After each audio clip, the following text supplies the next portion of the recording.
안녕하세요. 얼마 전 이혼한 30대 여성입니다. 법적으로 완전히 남남이 된 지는 한 달이 채 되지 않았고요. 그래서 그런가 아직 무뎌지지가 않아서 지금도 생각만 하면 속이 너무 답답하고 그래요. 그런데 주변에는 다들 좋은 일을 앞두고 있는 친구들만 있다 보니 제 속 터지는 이야기를 할 수가 없거든요. 그래서 이렇게 찾아올 수밖에 없던 거니 이해해 주시면 감사하겠습니다. 제가 이런 상황에 놓이게 된 연유를 이야기하려면 일단 남편이란 작자부터 어떻게 만났는지 말씀드려야겠네요. 남편하고는 같은 대학 선후배 사이였어요. 물론 알고 지내는 몇 년 동안은 남녀 사이라기보다는 그저 오빠 동생에 불과했지만요. 그러다 본격적으로 연애를 시작한 건 제가 사회생활을 시작하고 얼마 지나지 않아 어머니가 돌아가셨거든요. 그런데 저는 어머니랑 사이가 정말 각별했어요. 아버지가 돌아가신 이후로 어머니가 재혼도 안 하시고 저 하나만 바라보고 저 하나만 지극정성으로 키워주셨으니까요.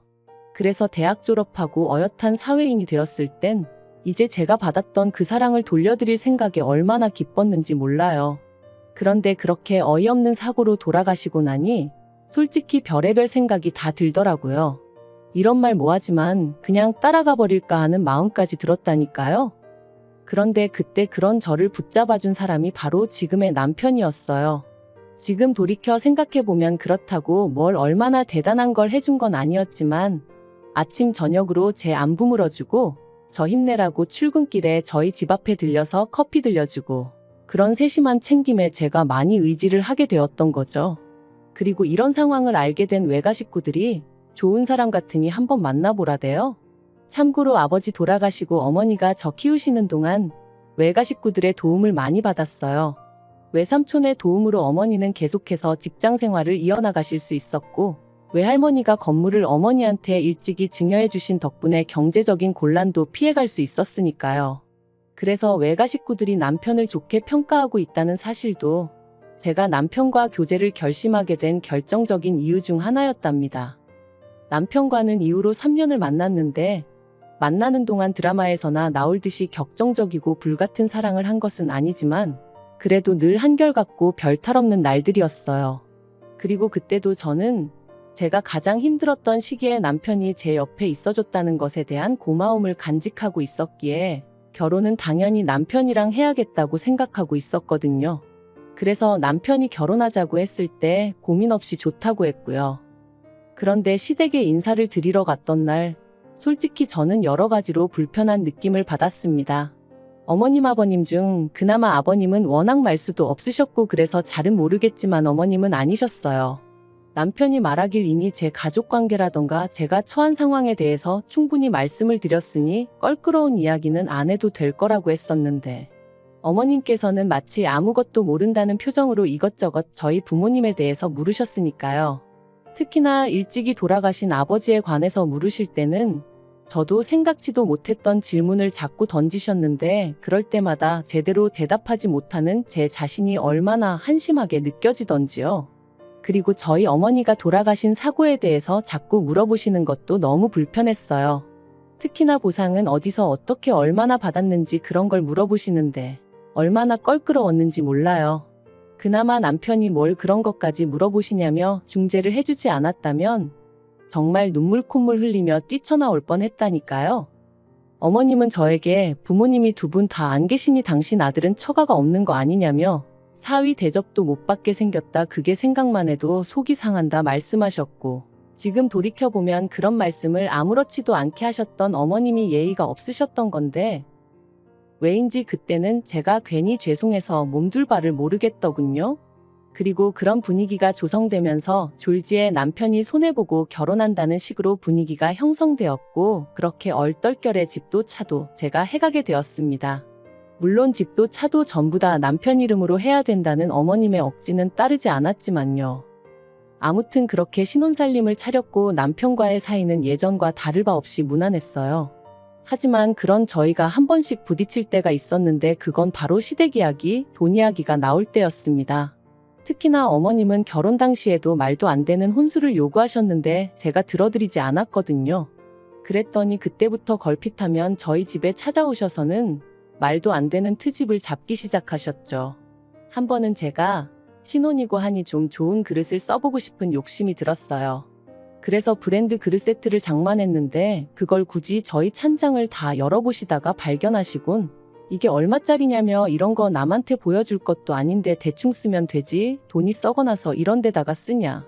또 제가 좋은 브랜드 가방이 몇 개 있었는데 그걸 어머님이 저 몰래 저희 드레스룸을 뒤지시다 발견하시곤 지는 아주 쌓아놓고 살면서 지 CM이랑 신우는 한 개를 안 사주냐며 제가 어머님과 신우 수준을 무시해서 그렇다는 억지를 쓰기도 하셨죠. 그리고는 어떻게든 제 걸 뺏어가려 하시는 걸 저도 목에 핏대 세워가며 안 된다고 막은 적도 있네요.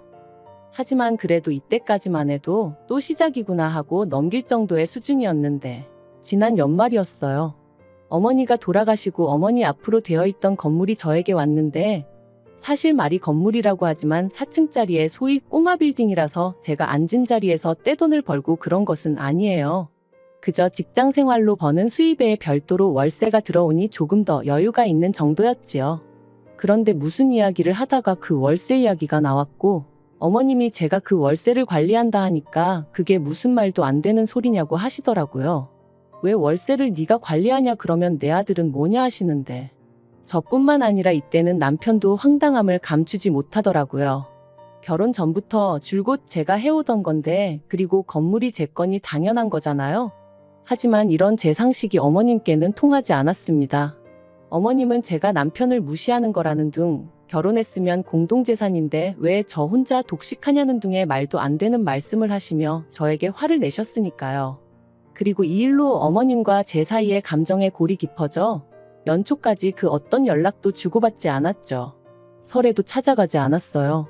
아니 정확히 말하자면 어머님이 설에도 오지 말라고 하시더라고요. 제대로 반성하고 용서를 구할 것이 아니면 당신 눈에 띄지 말라면서요.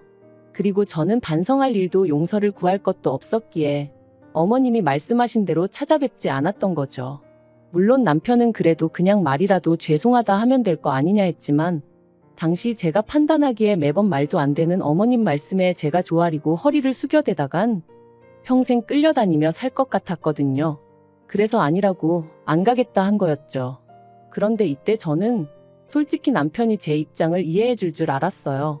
남편 본인도 어머님이 억지를 쓰고 계시다는 건 알고 있었으니까요. 아무튼 그렇게 설 때도 찾아뵙지 않았고 한동안은 불편한 듯 편하게 살겠구나 싶었는데 4월의 마지막 주말이었어요. 평소와 다름없이 느지막이 일어나 간단히 점심 식사를 하려는 찰나였는데 현관벨이 울렸습니다. 그래서 밖을 확인하니 어머님과 신우가 와 있더라고요. 황당했지만 그렇다고 문전박대를 할 순 없었으니 얼떨결에 집 안으로 그 두 사람을 들였습니다. 그리고 집 안으로 들어오는 두 사람의 눈은 말 그대로 이것저것 훑어보느라 정신이 없었죠. 늘 그런 식이었으니 별로 놀랍지도 않았지만요. 아무튼 제가 주스 한 잔씩 따라주고는 어쩐 일로 오셨냐 물었습니다. 참고로 남편은 주말 아침마다 축구를 하러 갔기에 그때 집에 없었고요. 어머님은 주스 한 잔을 거의 원샷하듯 들이키시고는 당신이 곰곰이 생각을 해보셨다더니 말씀하시기를 제 건물 1층에서 신우랑 카페를 해야겠답니다. 당신도 집에만 있기가 갑갑하고 신우는 체력이 약해서 직장 생활은 어려워하니 이참에 두 사람이 같이 카페라도 해볼까 한다나요? 그리고 제 대답은 당연히 안 된다였어요. 일단 제 건물에는 이미 카페가 들어와 있었고 그 카페 주인은 사촌 동생이었거든요. 그렇다고 공짜로 하고 있던 것도 아니고 월세 따박따박 내가며 하고 있었고요. 하지만 어머님이랑 신우가 그 자리를 차지한다면 단언컨대 절대로 월세를 낼 사람들이 아니었어요. 가족이니 어쩌니 해가며 그냥 눌러앉을 게 뻔했죠. 그리고 카페 일이라고 성실히 할 사람들도 아니었어요. 특히 신우는 대학을 졸업한 뒤 아르바이트만 전전하며 지내는 사람이었는데 그나마 아르바이트도 한 곳에서 6개월 이상 한 적이 없었으니 아무튼 멀쩡히 장사 잘하고 있는 사촌동생을 두고 제가 그 두 사람에게 자리를 내줘야 할 이유라. 아무리 머리를 쥐어짜내도 정말 요만큼도 떠오르지 않더라고요. 그래서 안 된다고 했습니다. 그랬더니 이제 이 일로 난리가 났어요. 어머님은 저더러 너는 CM이 알기를 뭘로 알길래 이거 하라 저거 하라 하면 한 번을 내하는 법이 없냐며 이래서 부모가 중요한 거다 가정교육이 중요한 거다 하시는데 어이가 없었죠. 그래서 저도 그럼 신우는 부모님이 두 분 다 계셔서 저러고 사냐 했더니 이제 내 딸이 뭐가 어때서 그러냐며 악을 쓰시더라고요. 그리고 이때는 저도 부모 어쩌고 하니까 솔직히 눈에 뵈는 게 없었거든요. 그래서 어머님더러 차라리 저한테 부탁한다고 사정이라도 하시면 모르겠는데 저한테 뭐 맡겨놓으셨냐고, 뭐가 그렇게 당당하시냐고, 동네 양아치도 이렇게 뻔뻔하게 돈 뺏으려 들지는 않겠다, 뭐 그런 식으로 비아냥거렸네요. 사실 돈 몇 푼 가지고 유세 부리는 게 얼마나 꼴값이고 우스운 일인지 아는데 자꾸 저를 무시하고 드니까 저도 그렇게 말이 나갔던 거죠. 아무튼 그러고 나니까 어머님이 저한테 쌍욕을 퍼부으시며 신우 데리고 나가셨어요. 하지만 끝난 줄 알았던 상황은 끝이 아니었습니다. 한동안 심장이 벌렁거리고 가라앉지 않고 있었는데 생각보다 일찍 남편이 들어왔어요. 그리고는 좀 전에 어머님이랑 통화를 했다며 저더러 어머님더러 돈 없으면 납작 엎드려 기라 그랬냐는 겁니다. 어이가 없어서 당신이 아는 내가 그런 말을 할 사람이냐 그랬어요. 그랬더니 그럼 뭐 어머님이 거짓말이라도 하셨다는 거냐며 이러나 저러나 제 잘못으로 몰아갔고요.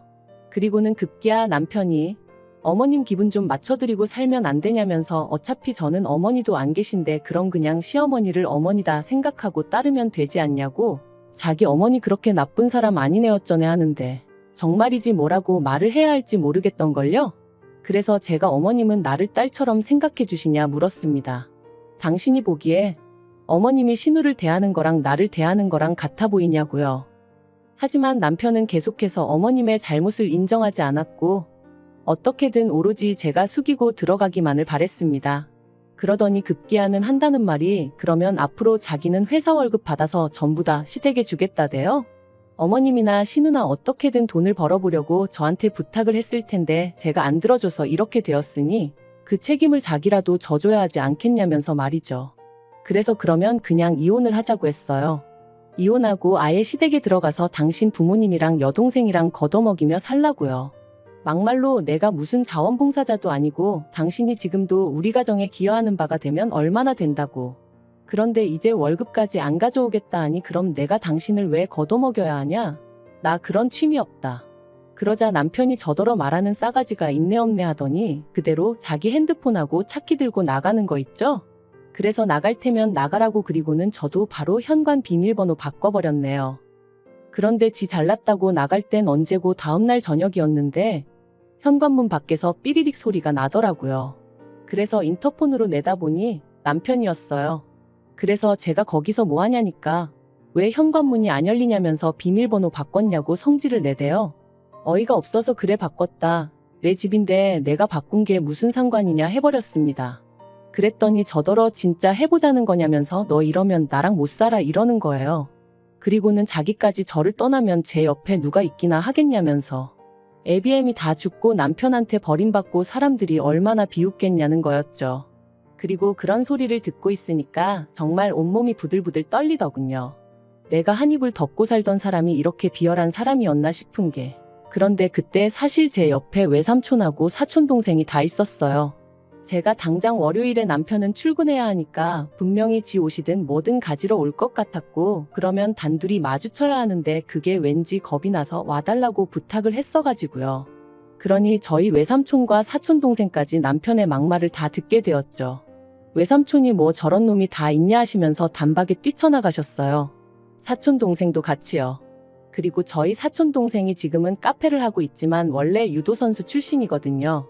그래서 동시에 두 부자가 남편을 가로막고 서가지고는 방금 뭐라 짓거렸냐 다시 말해봐라. 그러니까 저한테 막 퍼부어댈 땐 언제고 찍소리도 못하더라고요. 자기가 홧김에 한 말이지 진심은 아니었다 뭐 그런 뜻이 아니었다 해대면서 말해요. 그 꼴이 얼마나 우습던지. 아무튼 그런 소리까지 듣고도 남편이랑 살겠다 생각하면 제가 말 그대로 배알도 없는 X 아니겠어요? 남편한테 헤어지자 했습니다. 네 말대로 부모도 없지만 그렇다고 너라도 있어달라고 매달릴 만큼 나 궁하지 않다고 너 같은 건 트럭으로 갖다 줘도 싫다 그랬네요. 그리고 그제서야 남편이 사람이 살다 보면 말실수도 하고 그럴 수도 있는 거 아니냐며 자기도 제 말이 거슬렸던 적이 한두 번 있던 게 아닌데 자긴 다 참았답니다. 그런데 저는 왜 못 참아주냐면서 너무하네 어쩌네. 하지만 그러던지 말던지 결국 협의이혼으로 잘 마무리되었어요. 제가 타던 차 남편한테 준다고 했거든요. 그거라도 줘야 먹고 떨어져 나갈 것 같아서 그런 거니 바보같이 그걸 왜 줬냐 그러지는 마셔요. 저한테는 그런 거라도 주고 남편에게서 벗어나는 게 그 무엇보다 중요한 일이었답니다. 남편한테는 지금도 사실 연락이 와요. 자기가 반성 많이 하고 있고 시부모님도 신우도 저한테 많이 미안해하고 있다면서 이번 일을 통해서 우리 진정한 가족으로 거듭날 수는 없겠냐? 한마디로 개수작 부리는 거죠. 물론 저는 웃기고 앉았다고 됐다고 했고요. 그리고 어디 가서 죽어도 소식 전하지 말라고 했네요. 하나도 안 궁금하고 알고 싶지도 않으니까. 그래도 쪽팔린 것도 없나 봅니다. 계속 미안하다 기회를 달라 해대는 거 보면 말해요. 하지만 걱정 마세요. 정말 요만큼도 흔들리지 않을 거니까요. 하늘에 계신 부모님이 저를 보시고 더는 걱정하고 눈물 찌으시는 일 없도록 살 겁니다. 제 인생은 제 거니까요.